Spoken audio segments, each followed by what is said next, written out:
Hi everyone, I have snuck away to my closet with a cup of tea and the Tasha Tudor book.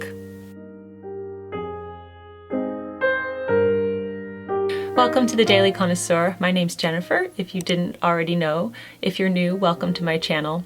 Today we are going to go through Tasha Tudor's book, The Private World of Tasha Tudor, with photographs by Richard Brown. And I mentioned this in my Chic February assignment. This is one of the many books I'm reading right now, and I just finished it and I didn't want it to end. But there's so much in this book that I loved and I just wanted to talk about with you. And I know that so many of you are fans of Tasha Tudor as well. So this is going to be a really fun video. I'm just going to take a sip of tea. Okay, before we begin, I just want to thank all of you. On Monday, I put up my Things Daily Connoisseurs Say video, and I had no clue how that would be received. It was a joke. It was kind of self-deprecating humor about the topics that I talk about here on the channel and on the blog. And I thought, I hope that they get it. And you totally did. Everybody was so nice and so supportive of it because I was a bit out of my comfort zone with that video, but it was just a bit of fun, and it's good to, make fun of yourself every now and then. And I know I am kind of crazy sometimes, and I know that you are too. That's why we love each other, right? So I just wanted to thank you for that. Okay, so let's get into it. This book, The Private World of Tasha Tudor. It's an older book. Let's see, when was this published? Okay, this was published in 1992 by Little Brown. And so this is an older book. This book was published when Tasha Tudor was in her late 70s. She has since passed away, by the way. And if you don't know who she was an author and an illustrator of, I believe, at the time of this book, more than 75 children's books, but she's probably done more since then. And she's very famous for her beautiful illustrations and artworks, but also the way that she lived. And she lived on a farm in Vermont. She replicated a Victorian lifestyle for herself in the way that she dressed, in the way that she lived, and everything. And of course that fascinates me because I love the Victorian era. And like I mentioned in the Chic assignment, when I was a child, I used to read Victoria magazine. I loved it back then in the 90s. I mean, I still love it today, but I just remember in the 90s when I used to read it, I loved it. That was just the best magazine in the world as far as I was concerned.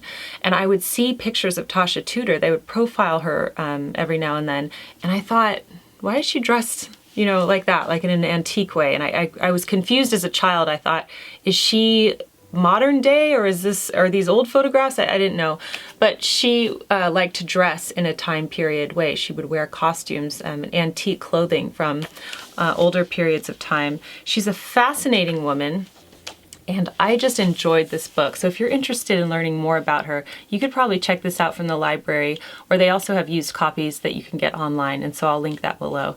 But Tasha Tudor, let's get into it because there's so much I want to discuss in this book. So I'll just read the first opening by Richard Brown just to kind of introduce you to her, for those of you who don't know her. So he writes, "From the time she was a little girl, Tasha Tudor has known exactly what she wanted, to live on a secluded farm where she could surround herself with a garden and a menagerie of household pets and barnyard animals, and to illustrate children's books. She has succeeded famously at both. Today, the much celebrated illustrator is working on her 78th book and lives in a setting of her own creation that reflects an unabashed admiration for the taste and lifestyle of an earlier time, hidden away in the softly rounded hills of southeastern Vermont." So, of course, since this book has been published, she has passed away. Richard Brown is the photographer for all these beautiful pictures in this book. And I just have a few pages highlighted that I wanted to go over with you. There's so much in here. So on page 17, something that I noted here that I thought was so interesting was that she writes this. She says, "Everyone who likes my illustrations says, 'Oh, you must be so enthralled with your creativity.' That's nonsense. I'm a commercial artist, and I've done my books because I needed to earn my living, to keep the wolf away from the door, and to buy more bulbs." She's referring to bulbs for her garden. And here's what I love so much about Tasha Tudor. She just, as you'll find in this video as I go through things, she just says what she means. She's not worried about being politically correct or, pleasing people. And she's very blunt. I really like that in people. I find that refreshing, you know? And so she says that people see her illustrations and they think she's this amazing artist. And she's like, no, I need to earn money. I need to make a living. And this is what I do for a living. And I love that. I think we tend to forget that all people pretty much need to earn a living. And I find that too on the work that I do. You know, I'm a writer and I'm also a blogger, and I also too have to earn a living. You know, it's that inconvenient thing that you have to earn. And I love that she just talks about it so bluntly. And she's like, no, I'm a commercial artist. I do what, you know, what I need to do to make money for my family. And I can totally relate to that, because that's what I do as well.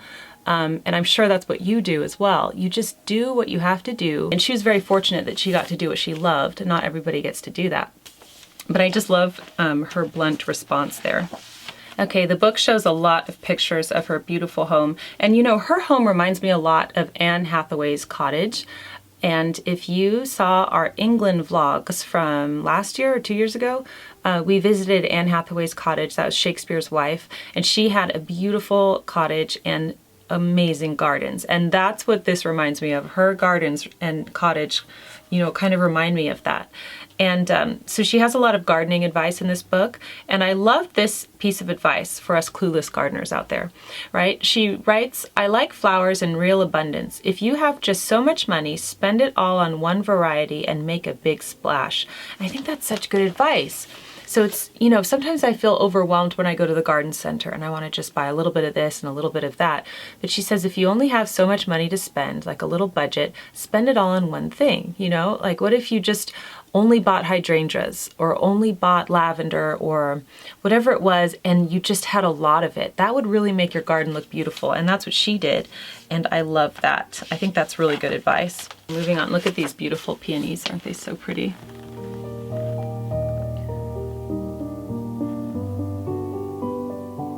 I love peonies. They don't last very long, but I do love them. They're the most beautiful flower, although roses are my favorite. Let me know what your favorite flower is in the comment section below. Okay, she also gives insight about stress. She's talking about stress, life without stress, and she says, nowadays, people are so jeezled up. If they took some chamomile tea and spent more time rocking on the porch in the evening, listening to the liquid song of the hermit thrush, they might enjoy life more.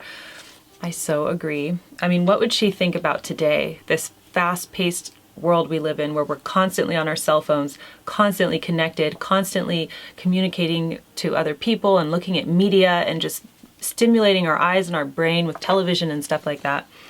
What would she think about that, you know?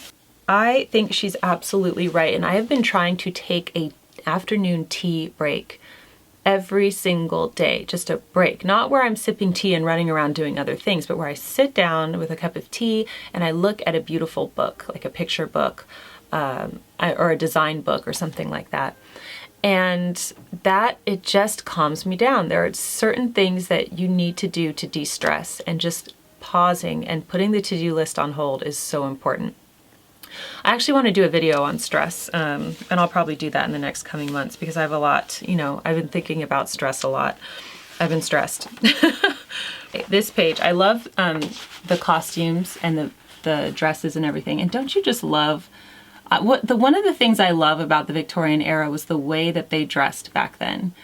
And it's just so beautiful. When I was a little girl, of course I read all of Lucy Maud Montgomery's books, Anne of Green Gables, but I also watched the Kevin Sullivan production, you know, the television series, and I just was obsessed with the dresses and everything. And I also watched Avonlea too. Let me know if you watched those in the comment section below. Okay, this next bit of information is not going to be popular, but don't shoot the messenger, okay? I'm just reading what Tasha Tudor says here. I think we need to talk about this. She says, why do women want to dress like men when they're fortunate enough to be women?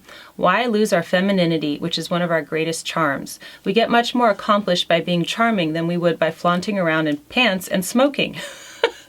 I'm very fond of men. I think they're wonderful creatures. I love them dearly, but I don't want to look like one. And then she goes on to say, when women gave up their long skirts, they made a grave error. Things half seen are so much more mysterious and delightful. Remember the term, a neatly turned ankle? Think of the thrill that gentlemen used to get if they caught even a glimpse of one. Now women go around in their union suits, and what a multitude of sins you could cover up with a long skirt if you had piano legs.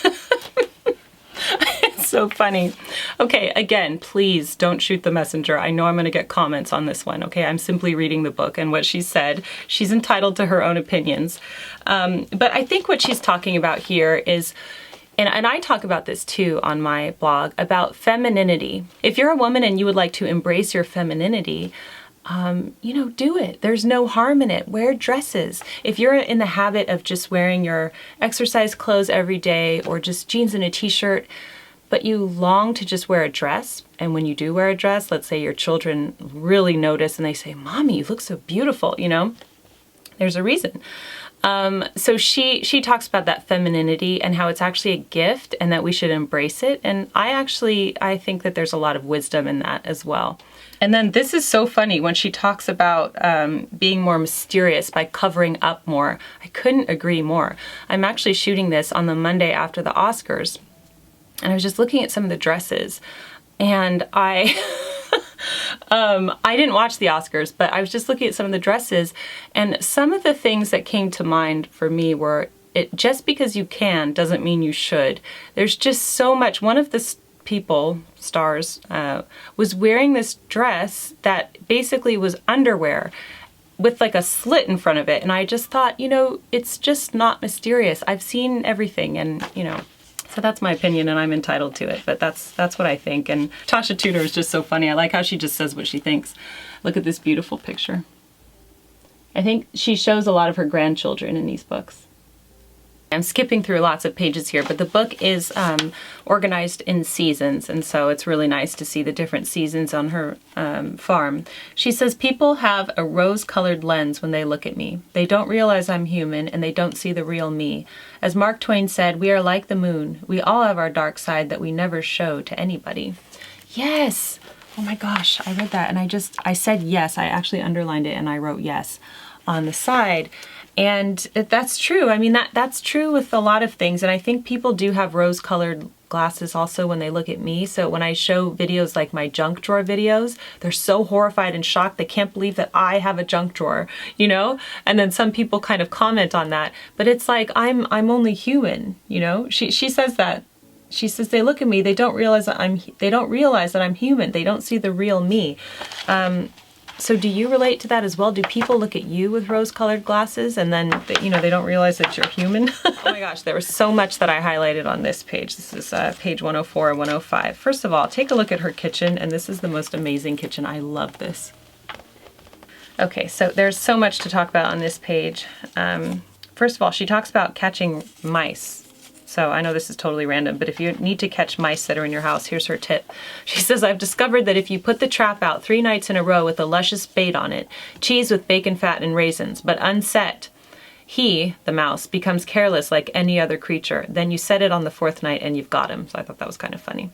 But anyway, she talks about using her best dishes. So Tasha Tudor is a daily connoisseur.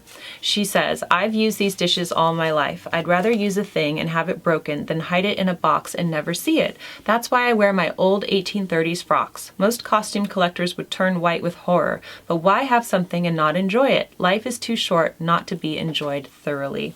I couldn't agree more. This is why I wrote that chapter in Lessons from Madame Chic called "Always Use the Best Things That You Have." She totally agreed with that. And then I loved what she had to say about the housework.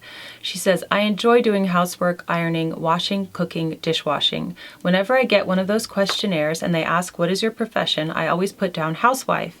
It's an admirable profession. Why apologize for it? You aren't stupid because you're a housewife. When you're stirring the jam, you can read Shakespeare."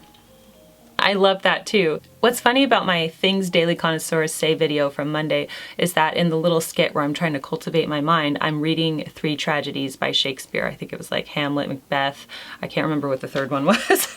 But she says that. She says, when you're stirring the jam, you can read Shakespeare. Yes, yes, there is so much admiration in being a housewife, if that's what you are. And I love that. I love that she lifts housewives up, stay-at-home moms up. You have an important job. And there is so much freedom with it too. You can cultivate your mind while doing that. And I think that that's brilliant. Okay, on this page, I love it. She's having tea with her granddaughter. She quotes Henry James on this page and says, there are few moments in life more enjoyable than the hour set aside for the ceremony known as afternoon tea, and that's from Portrait of a Lady. And I just love this picture with her and her granddaughter by the fireplace enjoying a cup of tea.